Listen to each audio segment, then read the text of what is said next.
নমস্কার। আপনার যদি মিথুন রাশি হয় কিংবা যদি মিথুন লগ্ন হয় তাহলে আগামী একটা সপ্তাহ আপনার জন্য কেমন চলবে, অর্থাৎ 19শে আগস্ট থেকে 25শে আগস্ট সোমবার থেকে রবিবার এই একটা সপ্তাহ কেমন চলবে সেটা নিয়েই আজকের সংক্ষিপ্ত আলোচনা।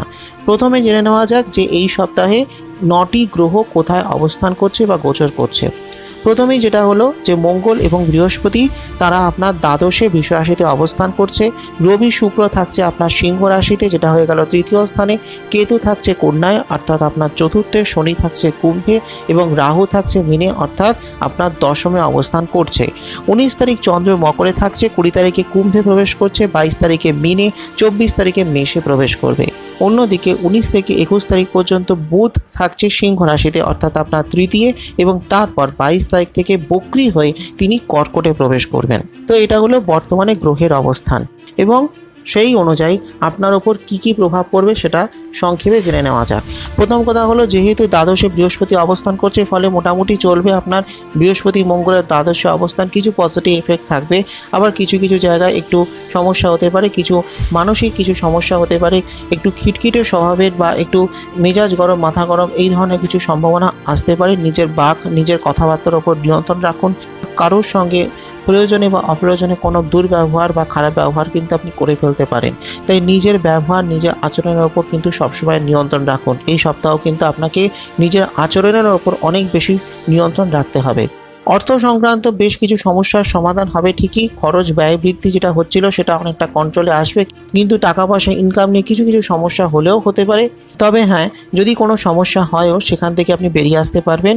কারো সাহায্য আপনি পেতে পারেন, কোনো বন্ধু বা কোনো সহযোগী তাদের দিক থেকে আপনি সাহায্য পেতে পারেন, বিশেষ করে আমি বলছি আর্থিক সহযোগিতার ক্ষেত্রে। এবং আপনি যদি কোথাও ইনভেস্টমেন্ট করেন এই সপ্তাহে, কোথাও টাকা লগ্নি করতে চান, তাহলে কিন্তু কোনো বিশেষজ্ঞ, কোনো এক্সপার্ট অ্যাডভাইস নিয়ে তারপরেই কিন্তু সেখানে আপনি অর্থ লগ্নি করবেন।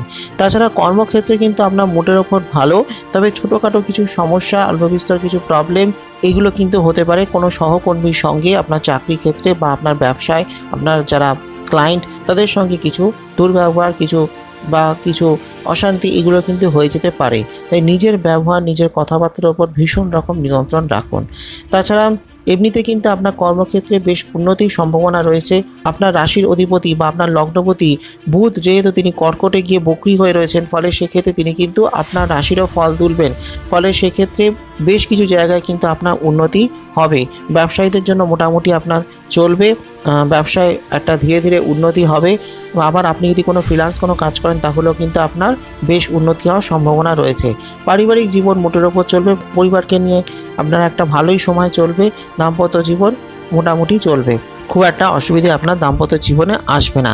শিক্ষার্থীদের জন্য বলবো যে এই সপ্তাহটা কিন্তু ভালোই থাকবে, তবে মনোযোগ বৃদ্ধি করা কিন্তু ভীষণভাবে জরুরি। মনোসংযোগের কিছুটা অভাব হতে পারে, মানসিক স্থিরতা ভীষণভাবে জরুরি। তো এটাই ছিল আমার আজকের অতি সংক্ষিপ্ত আলোচনা। ভালো লাগলে একটা লাইক করে দেবেন, শেয়ার করে দেবেন সকলকে, আর অবশ্যই কমেন্ট করে জানাবেন আপনার প্রশ্ন বা মতামত। সেই সঙ্গে অ্যাস্ট্রো-আয়ুষ চ্যানেলটিকে সাবস্ক্রাইব করে রাখুন, ফলো লাইক করতে ভুলবেন না অ্যাস্ট্রো-আয়ুষ ফেসবুক পেজ, যাতে আমার সমস্ত ভিডিওর নোটিফিকেশান সবার আগে আপনার কাছেই পৌঁছয়। আসছি খুব শীঘ্রই আগামী পর্বে আরও কিছু নতুন তথ্য নিয়ে। ততক্ষণের জন্য নমস্কার।